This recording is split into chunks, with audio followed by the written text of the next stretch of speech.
자, 그럼 먼저 한 주간의 교육 뉴스를 정리해드리겠습니다. 뉴스 이슈 국민일보의 박영미 기자 자리했습니다. 어서 오세요. 안녕하세요. 국민일보 박영미 기자입니다. 네, 자 오늘 전해주실 소식은 어떤 소식입니까? 네, 전 세계 곳곳에서 한국 선교사들이 예수님의 지상명령을 수행하기 위해 노력을 하고 있는데요. 네. 시간이 지날수록 선교사 고령화가 급속하게 진행되고 있는 것으로 나타났습니다. 아, 네. 이 한국세계선교협의회와 한국선교연구원 발표에 따르면요. 선교사 10명 중 3명이 10년 안에 은퇴를 앞두고 있지만 네네. 은퇴 후 대책은 미비한 것으로 나타났는데요. 네네. 이에 따라 한국교회가 선교사 은퇴 정책을 마련해야 할 필요성이 커졌습니다. 아, 이제 고령화 문제가 선교에도 영향을 이렇게 미치고 있네요. 네. 네. 선교지에는 시니어 선교사들의 연륜도 필요하지만 또 뛰어다닐 젊은 선교사도 굉장히 필요하다고 생각이 되는데 선교사들의 고령화 문제는 지금 어느 정도입니까? 2020년 이후 선교사의 연령이 계속 높아지고 있는데요. 네. 지난해 기준 평균 연령이 53.7세로 3년 전에 비해 1.6세가 높아졌습니다. 네. 또 60대와 70대 이상이 계속 증가를 하고 있어서 이 추세대로라면 향후 10년 내에 선교사 평균 연령이 60세를 넘을 것으로 예상이 되고 있습니다. 네네. 이는 다음 세대들이 선교사로 나서는 것을 꺼려하고 있는 것으로도 읽히는데요. 더 큰 문제는 선교사의 노후 대책이 아직까지 미비하다는 점입니다. 네. 은퇴 후 생계가 마땅치 않은 선교사들은 한국에 돌아오지 못하고 선교지에 계속 머물 수밖에 없는데요.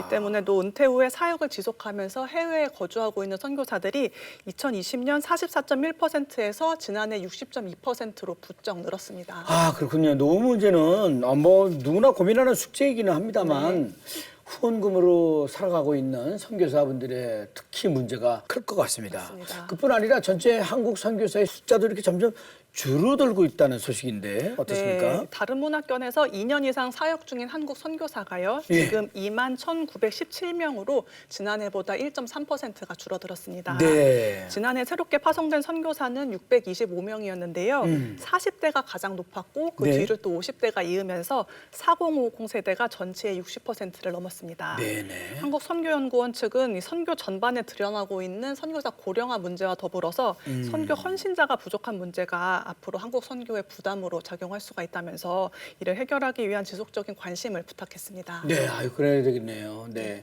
복음의 사명을 가지고 전 세계에 나가 있는 선교사님들은 우리 한국 교회의 오랜 자랑이기도 하지 않겠습니까? 그분들이 걱정 없이 오직 복음을 위해서 활약할 수 있도록 한국 교회가 뒤에서 잘 돕고 협력해 줄 수 있었으면 합니다. 네네.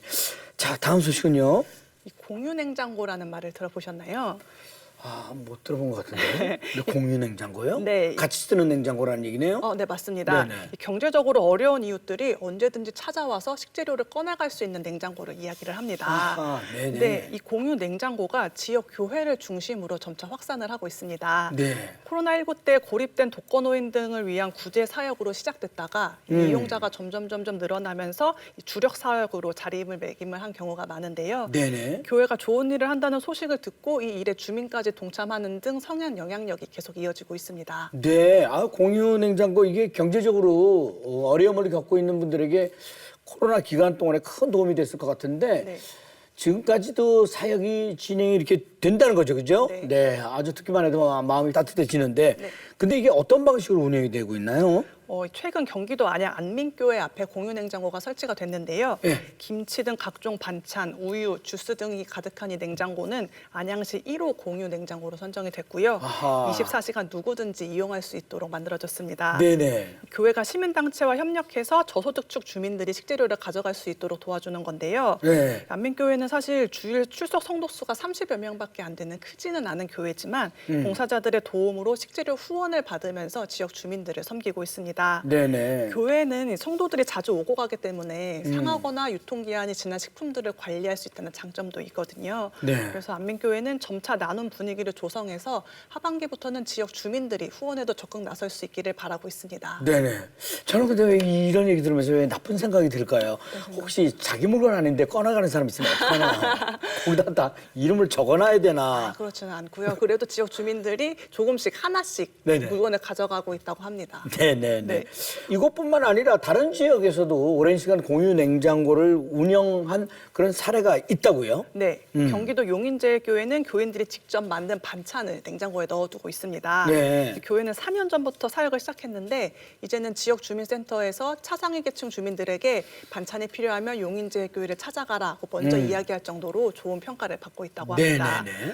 또 수원 매원교회도 공유 냉장고를 운영한 지 2년이 넘어가고 있는데 처음에는 교회 성도들이 반찬을 만들어서 넣어놨다가 그 소문을 들은 주민들이 적극적으로 반찬을 만들어서 교회에 기부하는 이 선순환이 일어나고 있습니다. 네네. 이 밖에도 고양 행신교회, 부산 범일침례교회 등에서 공유 냉장고를 운영하면서 이 이웃을 돕는 사마리아인의 마음을 이어가고 있습니다. 네네. 아유, 흐뭇한 소식입니다. 네.